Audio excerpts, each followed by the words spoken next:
بسم الله الرحمن الرحيم إنا عرضنا الأمانة على السماوات والأرض والجبال فأبين أن يحملنها وأشفقن منها وحملها الإنسان إنه كان ظلوما جهولا. إن الحمد لله نحمده ونستعينه ونستغفره ونعوذ بالله من شرور أنفسنا ومن سيئات أعمالنا. من يهده الله فلا مضل له ومن يضلل فلا هادي له، وأشهد أن لا إله إلا الله وحده لا شريك له، وأشهد أن محمدا عبده ورسوله صلى الله عليه وعلى آله وأصحابه والتابعين وتابع التابعين ومن تبعهم بإحسان إلى يوم الدين. يا أيها الذين آمنوا اتقوا الله حق تقاته ولا تموتن إلا وأنتم مسلمون. يا أيها الناس اتقوا ربكم الذي خلقكم من نفس واحدة وخلق منها زوجها وبث منهما رجالا كثيرا ونساء، واتقوا الله الذي تساءلون به والأرحام إن الله كان عليكم رقيبا. يا أيها الذين آمنوا اتقوا الله وقولوا قولا سديدا يصلح لكم أعمالكم ويغفر لكم ذنوبكم، ومن يطع الله ورسوله فقد فاز فوزا عظيما.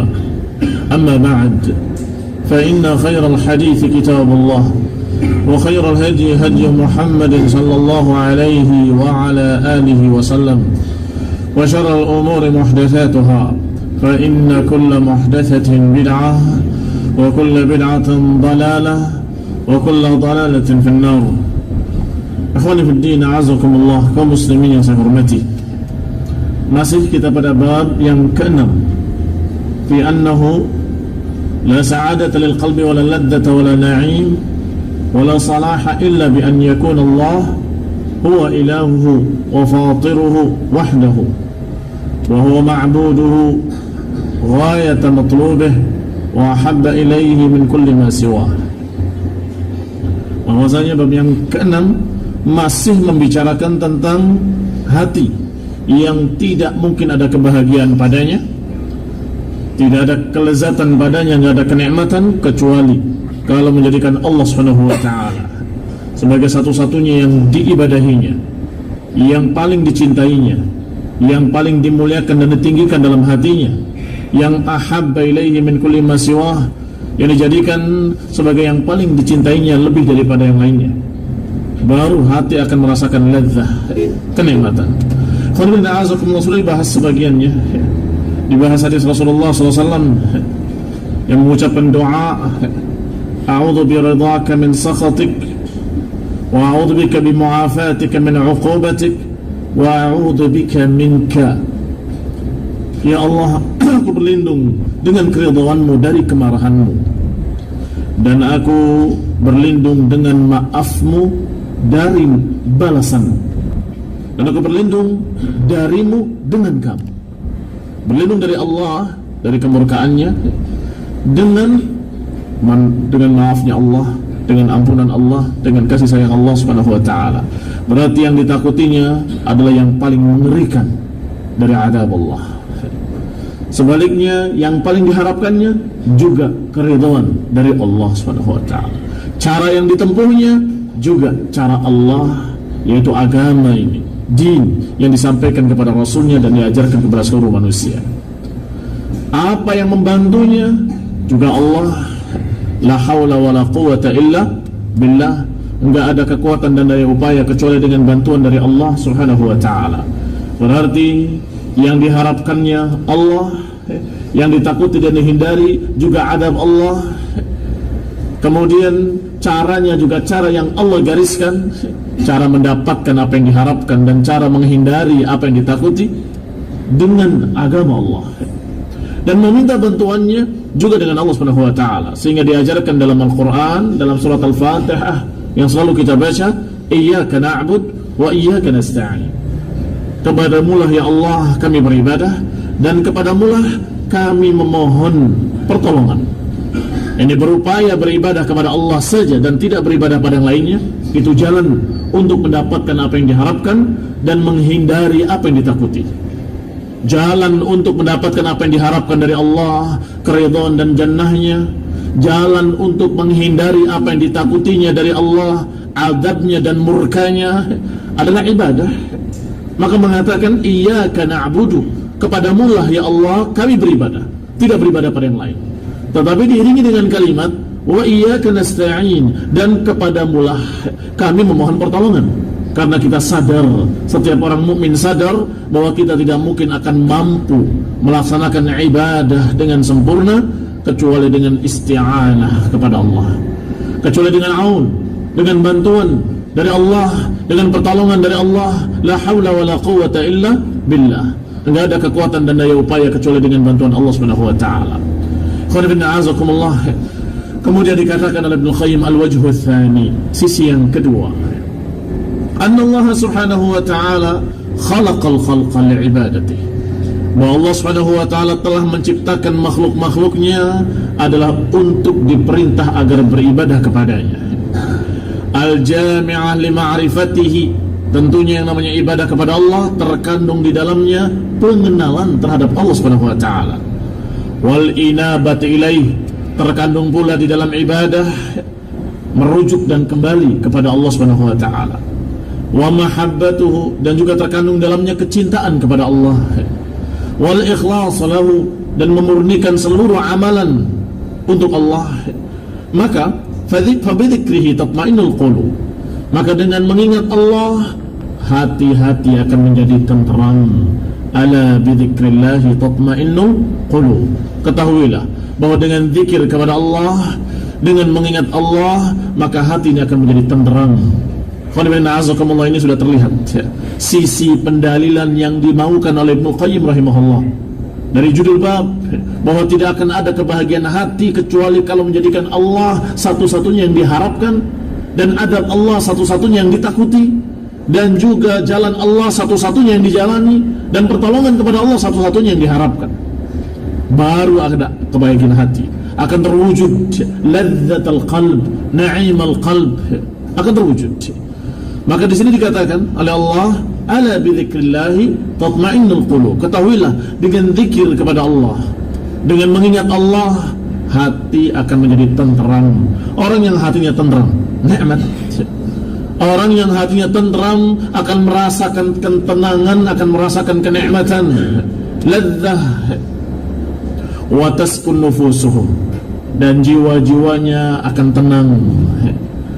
Wa bi ru'yatihi fil akhirah taqirru uyunuhum, dan dengan melihat Allah nanti dalam jannah, maka niscaya mereka akan sangat bahagia. Qurrat ain, artinya suatu kebahagiaan.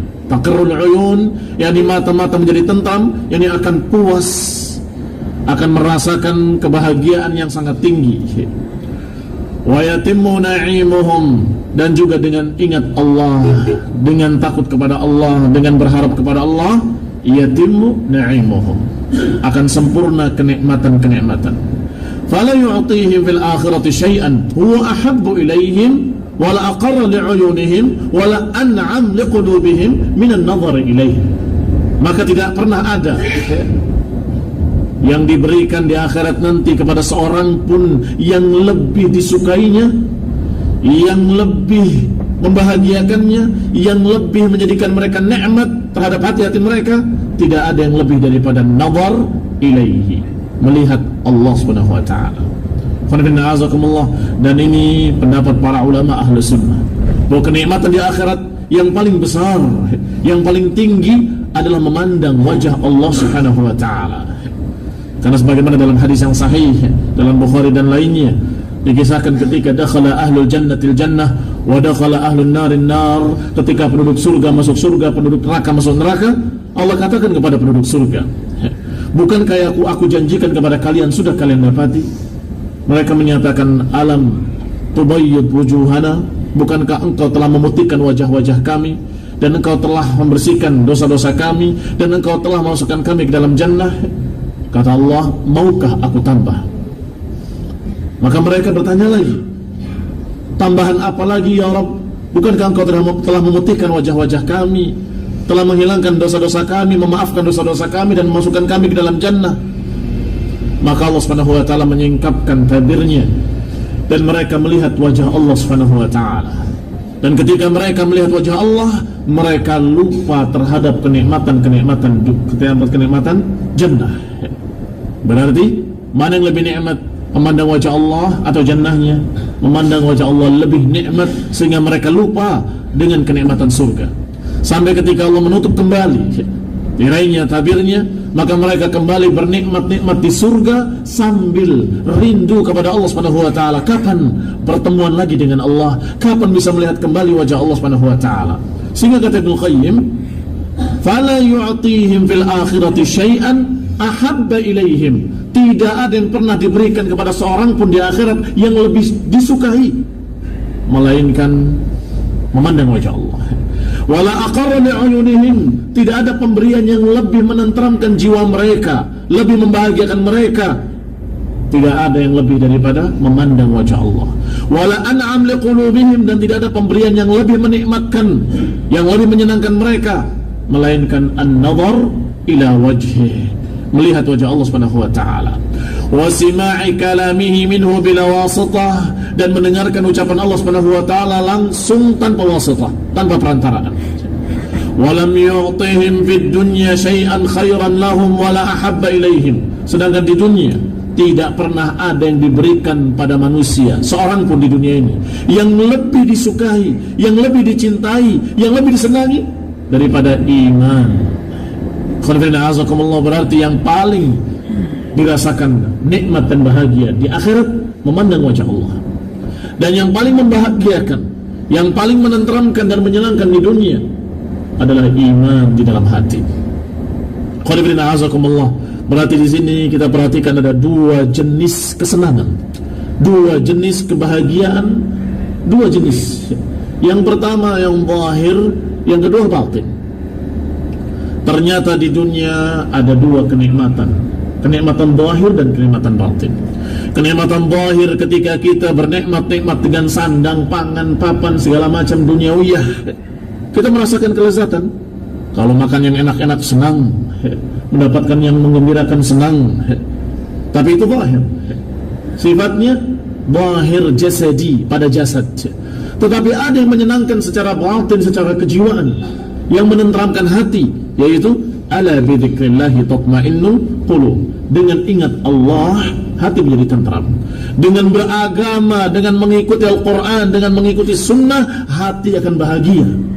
Berarti ada kebahagiaan jasad, ada kebahagiaan hati. Taib ayyuhuma akbar, mana yang lebih besar antara kedua kebahagiaan ini? Kebahagiaan yang batin lebih tinggi daripada kebahagiaan yang zahir. Sudah dijelaskan kemarin betapa kalau hatinya rusak, hatinya sakit, hatinya dalam keadaan tidak normal, sengsara, silahkan mau makan makanan apapun yang nikmat, dia nggak akan merasakan nikmat. Apapun yang dihidangkan di hadapannya, dia akan mengatakan saya tidak nafsu, saya tidak semangat untuk makan ini semuanya. Kenapa? Karena hatinya dalam keadaan gundah gulana, gelisah. Hatinya dalam keadaan tidak tenang, tidak tentram. Hatinya dalam keadaan sakit, sengsara. Sehingga dengan ini menjadi dalil, menjadi bukti bahwa yang namanya kebahagiaan yang hakiki adalah kebahagiaan pada hati. Kalau kebahagiaan hati sudah terwujud, ketentraman sudah terwujud, sudah ada dalam hati ini ketenangan, maka niscaya makan dengan apa adanya, dia akan senang, akan bahagia, akan mengucapkan alhamdulillah, nikmat. Karena dia diberi oleh Allah qanaah, merasa cukup dengan apa yang diberi. Demikian pula fil akhirah, di akhirat ada dua kebesaran kenikmatan yang besar, dua kenikmatan, satu kenikmatan jannah dan kenikmatan memandang Allah Subhanahu wa taala. Kenikmatan jannah, kamu bisa memetik buah-buah yang sangat lezat, kamu bisa bernikmat-nikmat dengan segala macam bentuk kenikmatan. Bahkan dikatakan kepada orang yang akhir masuk Islam, akhir masuk jannah, Akhir masuk surga berarti yang paling belakang, yang paling rendahnya. Dikatakan kepadanya, angan-angankanlah, bayangkanlah apa yang kamu inginkan. Dia membayangkan yang paling nikmat-nikmat. Kata Allah, walaka bimithlihi, bagi kamu yang seperti itu dan 10 kali lipatnya. Semua yang dibayangkan diberi dan 10 kali lipatnya. Itu surga yang terendah. Betapa nikmatnya jannah yang terendah, apalagi yang di atasnya, apalagi yang di atasnya. Itu tetapi semuanya pada masalah makan, minum, kenikmatan-kenikmatan seperti itu. Pakaian yang indah, baju-baju sutra. Ternyata ada kebahagiaan lain, yaitu ketika memandang Allah Subhanahu wa taala. Ketika memandang wajah Allah, apakah kita merasakan sesuatu yang dimakan? Tidak. Sesuatu yang tidak sama sekali. Berarti ini adalah kenikmatan yang sifatnya batini, kenikmatan hati.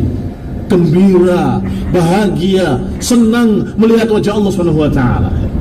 Kata Ibnu Qayyim, ini juga sama. Kenikmatan memandang wajah Allah akbar, lebih besar daripada kenikmatan jannah. Maka selalu yang namanya nikmat batin, nikmatul qalb, itu selalu lebih besar daripada kenikmatan jasad. Selalu lebih besar daripada kenikmatan zahir. Qala rahimahullah, qala wa lam yu'tihim fid dunya syai'an khairan lahum wala ahabba ilaihim wala aqarra li'uyunihim minal iman. Maka di dunia tidak ada pemberian yang lebih besar, yang lebih nikmat, yang lebih disukai oleh seorang mukmin melainkan iman yang Allah berikan dalam hatinya, atau mahabbatuhu, atau cinta kepada Allah. Orang yang diberi rasa cinta pada Allah, ini kenikmatan. Wasyauq ila liqa'ih, dan juga rindu kepada Allah. Rindu kepada Allah sudah kenikmatan, bertemunya lebih nikmat lagi. Rindu kepada Allah di dunia itu sudah kenikmatan. Kenikmatan qalb la ya'rifuha illa man dzaqaha. Enggak akan mengerti, enggak akan paham kecuali orang yang sudah merasakannya. Rindu kepada Allah itu suatu kebahagiaan. Wal uns biqurbihi, dan merasa tentram kalau dekat dengan Allah. Kapan manusia dekat dengan Allah? Ketika dia menjadi seorang yang saleh, ketika dia menjadi orang yang takwa, ketika dia beribadah kepada Allah, ketika dia beramal dengan ketaatan kepada Allah, mengikuti sunnah-sunnah Rasulnya, maka dia dengan dekat dengan Allah. Ketika dia dekat dengan Allah, hati menjadi tentram, hati menjadi bahagia. Al-unsu biqurbihi, merasa tentram dengan dekat pada Allah Subhanahu wa taala. Wa tana'um bi dzikrihi, dan bernikmat-nikmat dengan mengingat Allah Subhanahu wa taala. Dan dua perkara ini yang diminta oleh Rasulullah SAW. Wa qad jama'a an-nabiy sallallahu alaihi wa ala alihi wasallam baina hadainil amrayn. Dan Nabi sallallahu alaihi wa ala alihi wasallam sudah mengumpulkan kedua-duanya dalam hadis, dalam doa beliau. Ini beliau berdoa meminta satu jenis yang pertama, satu jenis yang kedua. Apa jenis yang pertama tadi? Sesuatu yang paling nikmat nanti di akhirat, yaitu memandang wajah Allah. Dan sesuatu yang paling nikmat di dunia, yaitu iman dan kerinduan kepada Allah. Qala sallallahu alaihi wa ala alihi wasallam, sebagaimana dalam hadis Ammar ibni Yasir radhiyallahu taala anhu, bahwasanya Rasulullah bersabda dalam doanya, Allahumma bi'ilmikal ghaib wa qudratika 'alal khalqi. Ya Allah, dengan ilmu yang ghaib dan dengan kekuasaanmu terhadap makhluk, ahyini ma 'alimtal hayata khairan li. Ya Allah, hidupkanlah aku jika hidup itu baik bagiku. Wa tawaffani idza kanatil wafata khairan li, dan wafatkanlah aku kalau wafat itu baik bagiku. Wa as'aluka khasyataka fil ghaibi wasyahadah, dan aku meminta kepadamu rasa takut. Lihat yang diminta, as'aluka khasyataka fil ghaibi wasyahadah. Ya Allah, aku meminta rasa takut kepadamu di dalam keadaan ghaib ataupun syahadah, dalam keadaan sendirian ataupun dalam keadaan di hadapan umum.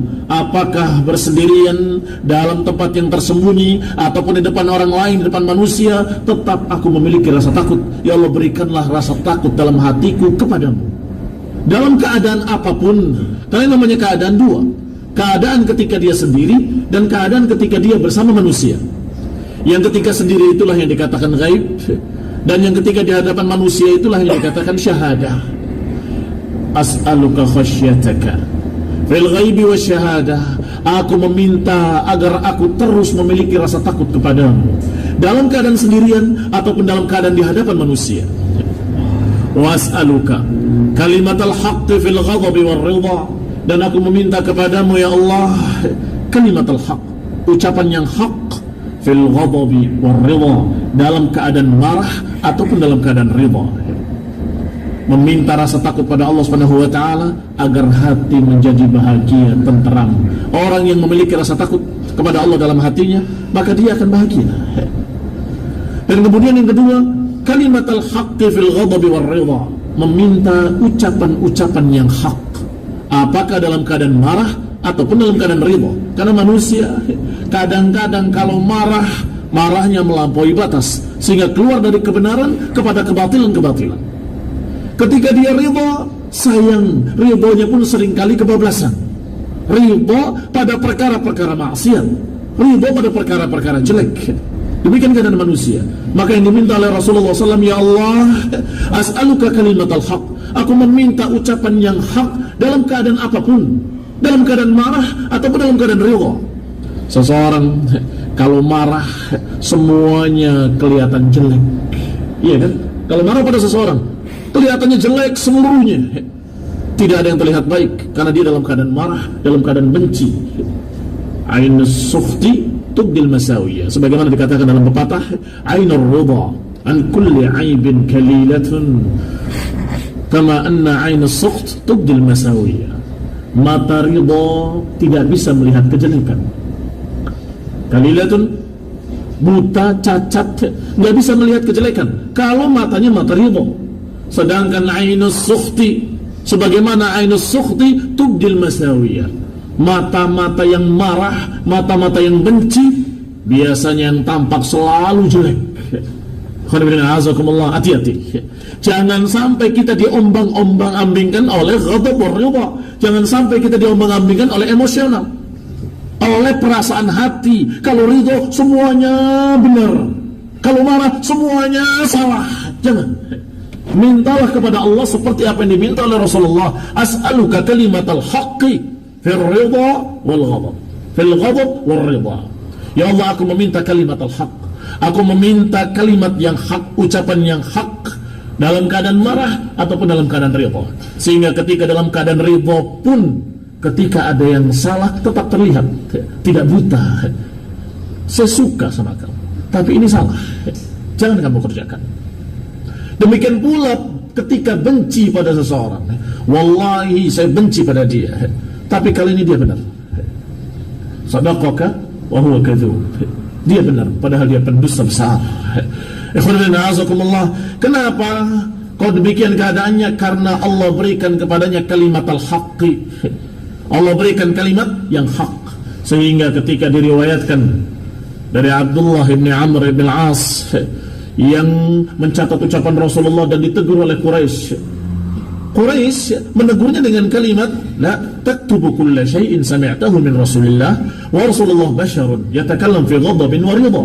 Apakah engkau catat seluruhnya ucapan Nabi, padahal Nabi berbicara kadang marah kadang ridha? Yani maksudnya umumnya manusia kalau marah ya jangan dicatat tulisannya, ucapan-ucapannya jangan dicatat, karena umumnya manusia ketika marah kalimat-kalimatnya tidak ingin untuk dicatat, tidak ingin untuk diambil. Tetapi Rasulullah beda. Maka ketika dilaporkan pada Rasulullah, ya Rasulullah, aku mencatat seluruh apa yang kau katakan, apa yang kau ucapkan seluruhnya.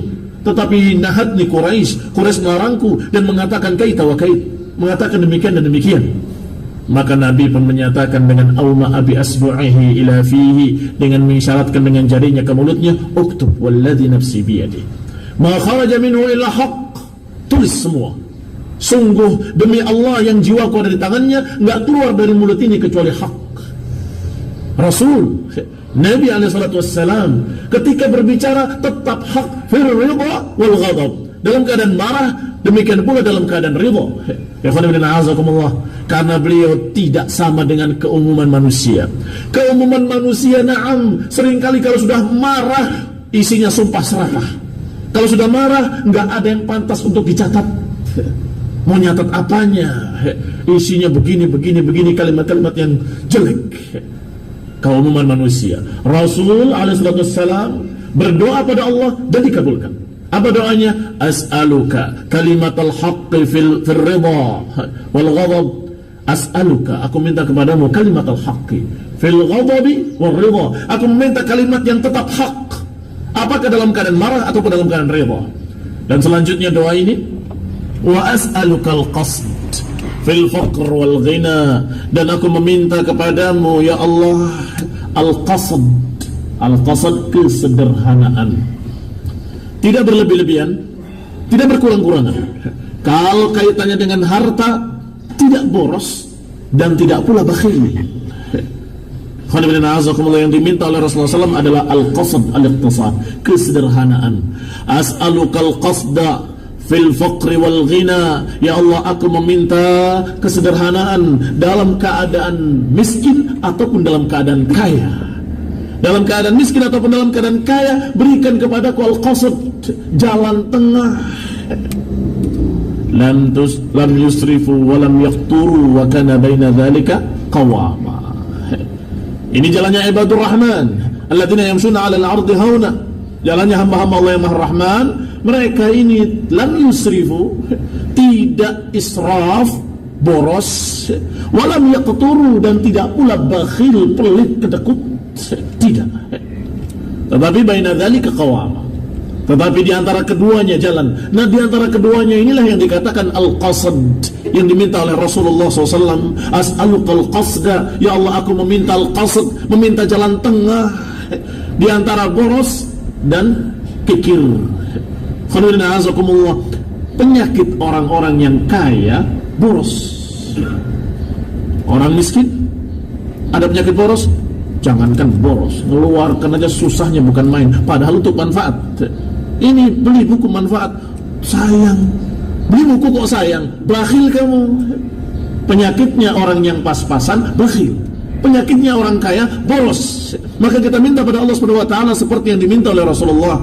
Ya Allah, aku meminta kesederhanaan, aku minta tengah-tengah, tidak bakhil, tidak pula israf, dalam keadaan apapun, dalam keadaan kaya atau dalam keadaan miskin.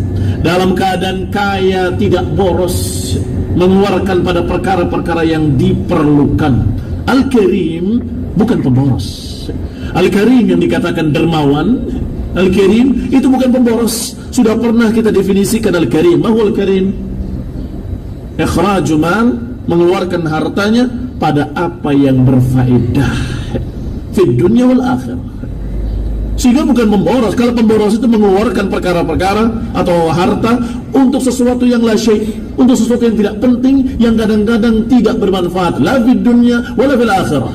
At-tabdzir, innal mubadzirina kanu ikhwana syayatin, membuang harta percuma. Tabdzir yang dikatakan oleh Allah, innal mubadzirina, sesungguhnya para pentabdzir, mereka-mereka yang membuang harta percuma tanpa faedah la fid dunya wala fil akhirah, adalah orang-orang yang ikhwana syayatin, saudara-saudaranya setan, kawan-kawannya syaitan.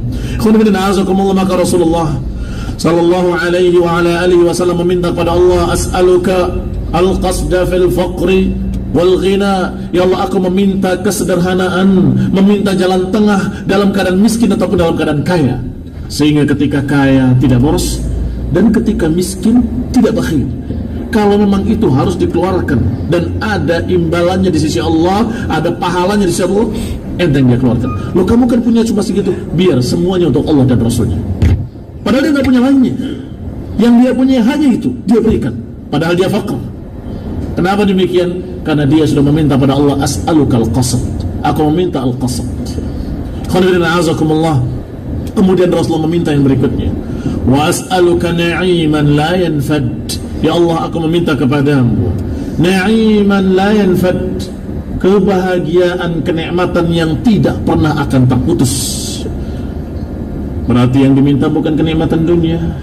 Kenikmatan dunia akan terputus. Kenikmatannya yang la yanqati', kenikmatan la yanfad adalah kenikmatan-kenikmatan batin, kenikmatan iman dan kenikmatan fil akhirah, kenikmatan dalam jannah.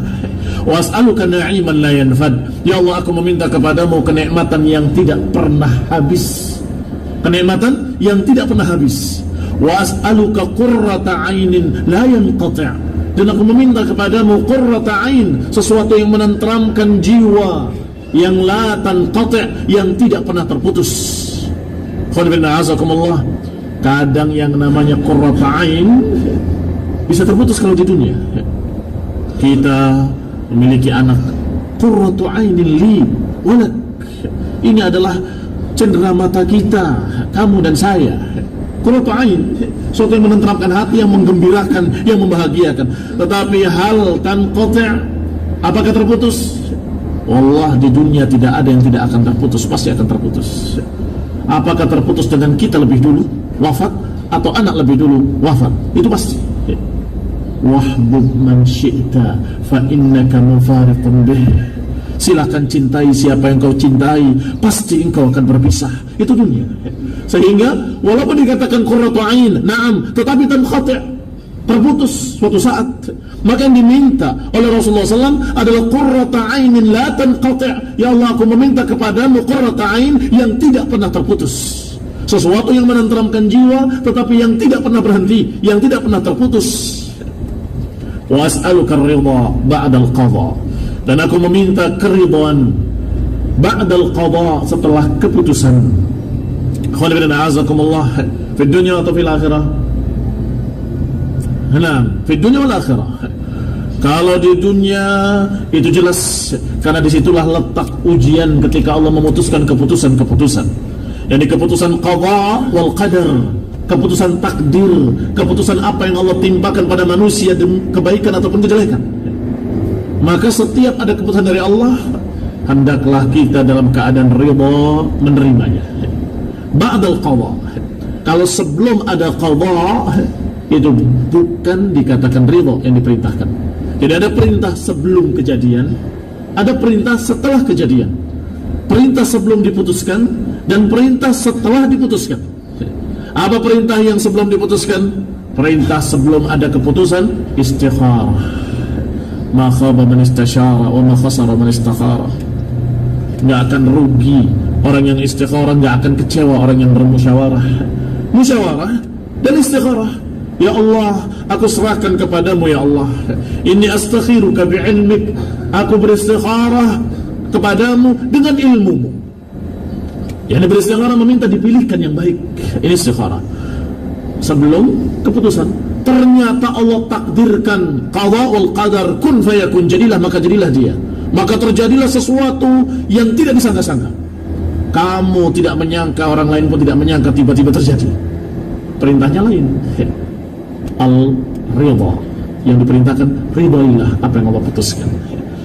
Sebelum kejadian diperintahkan istikharah, setelah kejadian diperintahkan ridha. Maka jangan lupa berdoa, ya Allah, as'aluka ridha ba'dal qadha. Ya Allah, aku meminta kepadamu keridhaan agar aku bisa ridha menerima apa yang kau takdirkan. Jangan sampai aku mengeluh, jangan sampai aku tidak terima dengan keputusan-keputusan engkau. Meminta keridhaan ba'dal qadha. Wa as'aluka bardal 'aishi ba'dal maut. Dan aku meminta bardal 'aish ba'dal maut. Bardal 'aish adalah kesejukan kehidupan. Yani meminta kehidupan yang sejuk, tenteram. Ikhwanifidina azakumullah. Rasulullah menyatakan dengan doanya, dengan kalimat as'aluka bardal 'aishi ba'dal maut. Ya Allah, aku meminta kehidupan yang sejuk setelah kematian. Ini yang namanya doa bi'ilm. Jangan engkau meminta sesuatu yang engkau tidak punya ilmunya. Jangan meminta sesuatu yang engkau tidak tahu ilmunya. Minta sesuatu yang engkau tahu ilmunya. Kalau dunia misalnya, yang namanya darul ibtila, tempat ujian. Dunia ini darul ibtila, tempat diujinya manusia, tempat dites oleh Allah dengan berbagai macam percobaan, dengan berbagai macam ujian, dengan berbagai macam musibah-musibah, sehingga tidak ada kehidupan yang mulus. Siapapun, kayak apapun, nggak ada yang mulus.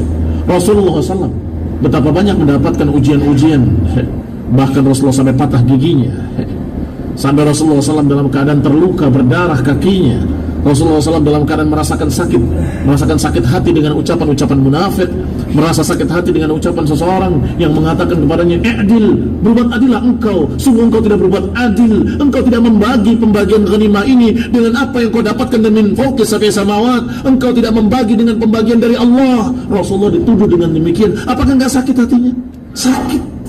Sakit hatinya, sakit badannya. Ini bukan bardal aish, tetapi Rasulullah tahu dunia memang tempat ujian. Diperintahkan oleh Allah untuk sabar. Sabarnya akan baik buat dia nantinya. Sabarnya akan baik buat seorang mukmin. Maka Rasulullah akan mendapatkan pahala besar dengan apa yang disabarinya tadi. Sesuatu yang menyakitkan hatinya, sesuatu yang menyakitkan badannya, ketika beliau sabar, sabarnya ada nilainya di sisi Allah. Berarti yang namanya bardal aish nanti, kalau sampai ketika mati masih tetap tidak mendapatkan bardal aish, maka itulah orang yang paling celaka, orang yang paling sengsara. Apakah mereka yang tidak berjalan di jalan yang lurus, yang tidak berjalan di jalan sunnah, yang tidak berjalan di jalan Islam, orang-orang kafir, orang musyrik, orang-orang Yahudi dan Nasrani, apakah mereka jalannya mulus? Apakah mereka tidak mendapatkan berbagai macam kesakitan badannya, perasaannya, tersinggung dan sebagainya? Mereka juga merasakan. Yang orang beriman sama merasakan sakitnya. Juga mereka merasakan sakit. Kaum mukminin merasakan beban berat di dunia. Kaum musyrikin, kufar, orang kafir, munafik juga mendapatkan beban berat.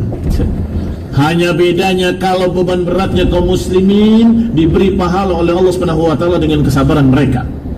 Diberi oleh Allah Subhanahu wa taala nilai nantinya dan ada gantinya.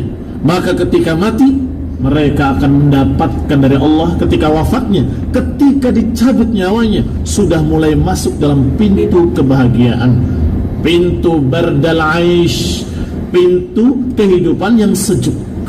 Adapun mereka di dunianya merasakan sakit sama, di dunianya merasakan tersinggung, sakit hati, sakit badannya sama, merasakan berat, merasakan beban sama, tapi ketika mati bukan berkurang. Ketika mati dicabut dengan kasar oleh malaikat-malaikat yang bengis, yadribuna wujuhahum wa adwarahum, dipukul punggungnya, dipukul pantatnya, dipukul seluruhnya, wajah-wajahnya. Baru matinya, ketika dia dikuburnya diadab lagi. Mana? Kapan bardal aish? Enggak akan mendapatkan bardal aish abadan sampai akhir dari adab kubur, yaitu hari kebangkitan nanti. Yang diperintahkan oleh Allah adalah pindahkan orang-orang itu ila asyaddil adab, pindahkan ke adab yang lebih dahsyat lagi. Neraka Jahannam lebih dahsyat daripada adab kubur. Na'udzubillahi min adab. Kita berlindung pada Allah SWT dari adabnya. Berarti yang namanya bardal aish nanti, sabar, mintalah kepada Allah bardal aish ba'dal maut. Sehingga Rasulullah SAW menyatakan dengan doanya, wa as'aluka bardal aish ba'dal maut. Ya Allah, aku meminta kepadamu bardal aish, sejuknya kehidupan setelah mati. Wa as'aluka ladzatan nazar ila wajhik. Permintaan berikutnya, ya Allah, aku meminta kepadamu ladzatan nazari ila wajhik. Aku meminta kelezatan memandang wajahmu. Aku meminta lezatnya memandang wajahmu, ya Allah. Wa as'aluka syauq ila liqa'ik. Dan aku meminta kerinduan untuk bertemu denganmu. Meminta bisa memandang Allah agar bisa merasakan kelezatan memandang Allah, dan meminta kerinduan untuk bertemu Allah. Berarti kalau meminta lezatan nazar fi dunia atau fil akhirah? Lezatan nazar fil akhirah. Kalau meminta asyauq ila liqa'ik, meminta kerinduan kepadamu, aina? Fi dunia khususan, tetapi juga di akhirat. Intinya di dunia, tetapi di akhirat pun nanti di dalam jannah mereka akan rindu kepada Allah Subhanahu wa taala. Berarti di sini meminta dua perkara yang dua-duanya membahagiakan seseorang. Memandang wajah Allah itu kebahagiaan yang paling besar di akhirat, dan rindu kepada Allah perkara yang paling membahagiakan di dunia. Kedua-duanya perkara yang besar yang paling membahagiakan seseorang. fi ghairi dharra'il mudarrah, tentunya bertemu Allah dalam keadaan tidak jelek. Kalau bertemu Allah dalam keadaan jelek, na'udzubillah. Kalau bertemu Allah dalam keadaan kita berbuat dosa, berlumuran berbagai macam kezaliman, kesyirikan, itu namanya mudarrah, itu mengerikan. Tetapi yang diharapkan adalah rindu bertemu Allah dalam keadaan Allah ridho pada kita. Itu yang kita harapkan. Ya Allah, aku meminta kepadamu agar aku rindu kepadamu, ingin bertemu dengan engkau dalam keadaan yang engkau ridho, dalam keadaan yang engkau ridho padaku, dan aku dalam keadaan tidak dharra, tidak mendapatkan mudarat, wala fitnatin mudillah, dan tanpa fitnah yang menyesatkan. Allahumma, terakhir disebutkan doanya, Allahumma zayyina bizinatil iman. Ya Allah, indahkanlah aku dengan keindahan iman, hiasilah diriku dengan perhiasan iman, waj'alna hudatan muhtadin, dan jadikan kami hudatan muhtadin, jadikan kami orang-orang yang membimbing ke arah hidayah, yang membimbing ke arah petunjuk. Huda dari hadi, muhtadin dari muhtadi.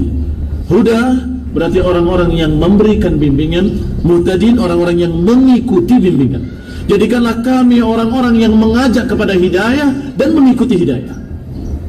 Perhatikan doa-doanya, ucapan-ucapan Rasulullah min awalihi ila akhirihi.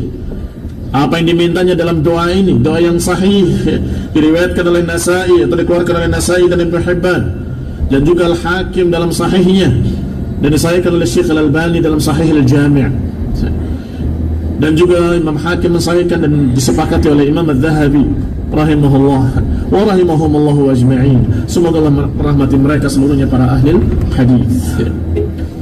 Fajma'a fi hadha ad-du'a al-'azim al-qadra baina atyab shay'in fi ad-dunya wa huwa syauq ila liqa'ihi subhanahu wa ta'ala, wa atyab shay'in fi al-akhirah wa huwa an-nazar ila wajhihi.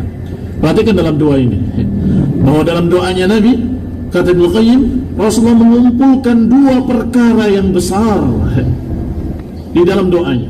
Baina atyaba syai'in fid dunya, yang pertama adalah perkara yang paling baik di dunia, yang paling nikmat di dunia, yaitu syauq ila liqa'i, bertemu Allah atau rindu untuk bertemu Allah. Ini dunia. Yang paling nikmat di dunia adalah kerinduan kepada Allah. Itu paling lezat. Rindunya sudah nikmat. Kerinduan kepada Allah SWT. Wa atyaba syai'in fil akhirah, yang kedua adalah yang paling baik, yang paling nikmat di akhirat, yaitu an-nazar ila wajhih, memandang wajah Allah Subhanahu wa taala. Khana meminta yang paling tingginya di dunia dan yang paling tingginya di akhirat. Yang paling tingginya di dunia adalah syauq ila liqa'i. Yang paling tinggi di dunia adalah kerinduan kepada Allah. Baik, apa kaitannya dengan judul bab? Masih ingat judul bab?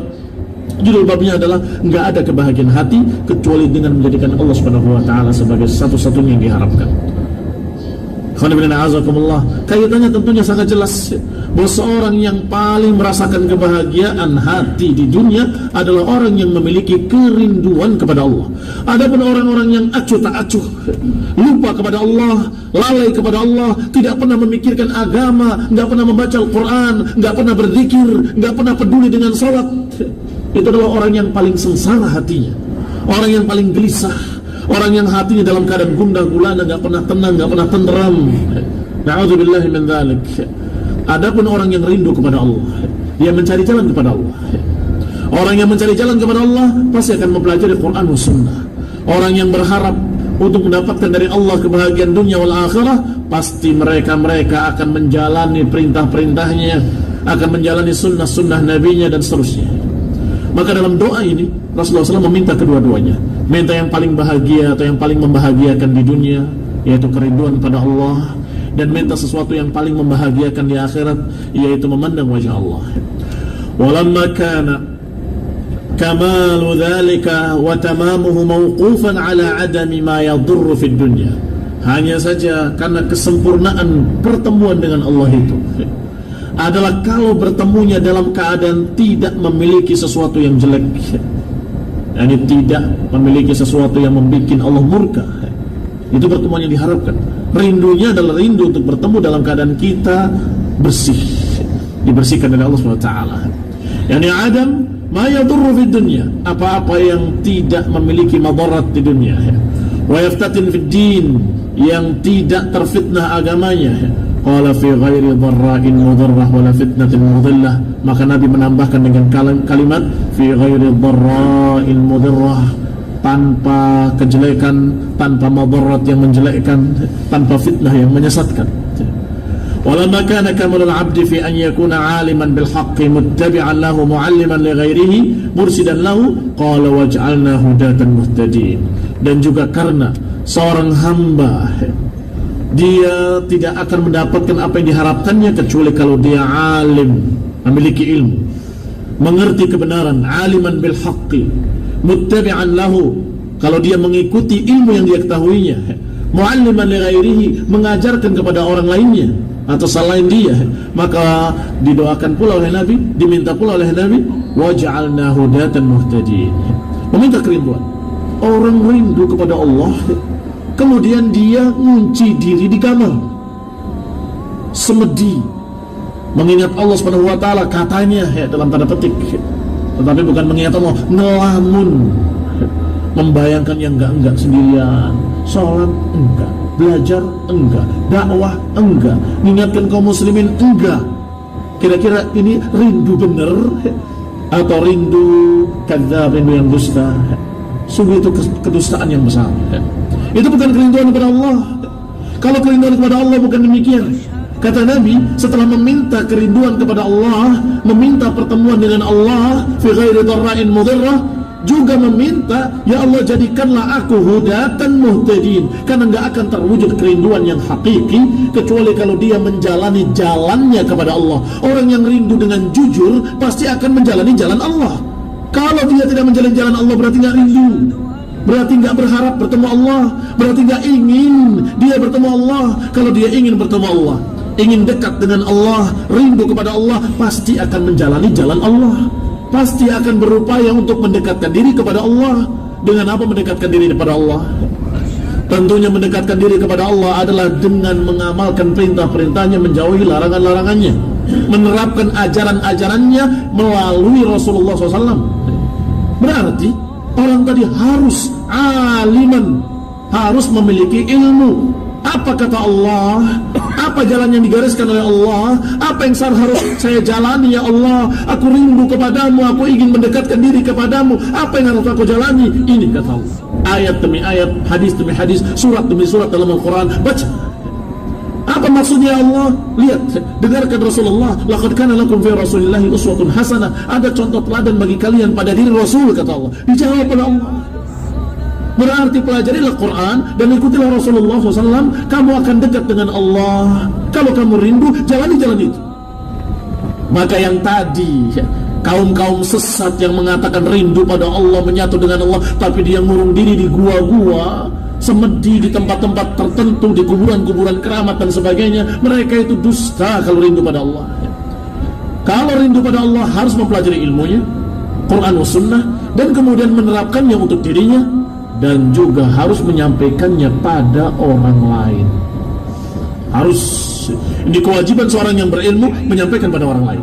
Sehingga nggak bisa kemudian dia mencukupkan diri untuk dirinya. Saya punya ilmu, sudah, dan saya mengamalkan juga, sudah cukup. Sekarang saya tidak mau yang lain lagi. Lalu bagaimana dengan tetanggamu yang kamu belum mengerti, yang kamu belum ajari dia? Bagaimana dengan si fulan yang kamu kenal? Kenapa kamu biarkan mereka berjalan di jalan salah? Kenapa kamu biarkan mereka berjalan di jalan sesat? Maka orang ini berarti belum rindu dengan kerinduan yang sempurna. Kalau benar-benar rindu pada Allah, kamu berkewajiban, Allah perintahkan untuk mengingatkan mereka. Maka Rasulullah pun meminta, ya Allah jadikanlah aku. Karena Rasulullah tahu, berdoa dengan ilmu, ya Allah aku ingin bertemu dengan engkau, dan jadikanlah aku rindu kepadamu, dan jadikanlah aku hudatan muhtadin, waj'alna, jadikanlah kami orang yang mengerti ilmu hidayah, yang mengajarkan ilmu hidayah, dan juga yang menerapkan, mengamalkan ilmu hidayah. Huda adalah orang-orang yang hadi, yang membimbing kepada hidayah. Muhtad adalah orang yang mengikuti hidayah. Karena itu jalannya. Tidak mungkin dia rindu pada Allah tapi nggak mengikuti jalannya. Tarjun najata walam tasluk masalikaha inna safinata la tajri 'ala al-yabasi. Kamu berharap keselamatan tapi nggak mengikuti jalannya. Sesungguhnya safinah nggak jalan di daratan. Sesungguhnya yang namanya perahu nggak jalan di daratan. Gila kamu kalau kamu ingin berlayar di daratan. Sudah mengembangkan layaran segala macam, nggak akan jalan perahu itu. Kenapa? Bukan jalannya. Kalau ingin menjalankan perahumu di lautan. Ini kata pepatah, kata syair, dikatakan tarjun najata walam tasluk masalikaha. Kamu ingin selamat tapi kamu nggak mengikuti jalannya. Sama kamu seperti mereka yang ingin jalan perahunya tapi di daratan. Nggak akan jalan-jalan, nunggu angin pun nggak akan jalan. Kalaupun datang angin besar, bukan jalan, perahunya terbalik. Kalau di daratan, demikian pula kita katakan pada masalah ini. Tarju liqa Allah walam tasluk masalikaha. Engkau berharap bertemu Allah tapi nggak mengikuti jalannya. Kamu rindu kepada Allah tapi nggak mengikuti jalannya. Kamu sama dengan mereka-mereka yang ingin jalan perahunya tapi di daratan. Kalau ada anak kecil melihatnya, anak kecil akan mengatakan gila orang itu, bodoh dia. Bagaimana mungkin akan jalan? Anak kecil saja akan meletakkan perahu-perahuannya di air supaya jalan. Karena mereka tahu di air baru bisa jalan. Inna safinata la tajri 'ala al-yabasi. Ungkapan menunjukkan mustahil. Sesuatu diharapkan tapi tidak mengikuti jalannya, mustahil akan dicapai. Kalau kamu ingin ikuti jalannya. Wa man yarju liqa'a rabbih falyamal 'amalan salihan, kata Allah. Dalam surat Al-Kahfi Allah katakan, "Wa man yarju liqa'a rabbih falyamal 'amalan salihan wa la yusyrik bi ibadati rabbih ahada." Barang siapa yang ingin bertemu Allah, maka hendaklah dia beramal saleh dan hendaklah ibadahnya hanya untuk Allah dan tidak untuk lainnya. Tauhid, diesakan Allah dengan ibadah itu. Ini jalannya, baru dia akan bertemu Allah fi ghairi dharra'in mudharrah. Akan bertemu Allah tanpa madarat apapun, tanpa kemurkaan Allah, tanpa adabnya, tetapi dalam keadaan dimaafkan oleh Allah, diampuni dosa-dosanya, diridhoi oleh Allah Subhanahu wa taala. Ini pertemuan yang diharapkan. Kita minta pada Allah Subhanahu wa taala, as'aluka al-liqa' fi ghairi dharra'in mudharrah. آمين وصلى محمد وعلى آله وصحبه وسلم تسليما كثيرا سبحانك اللهم وبحمدك أشهد أن لا إله إلا أنت أستغفرك وأتوب إليك وجزاكم الله خيرا والسلام عليكم ورحمة الله وبركاته.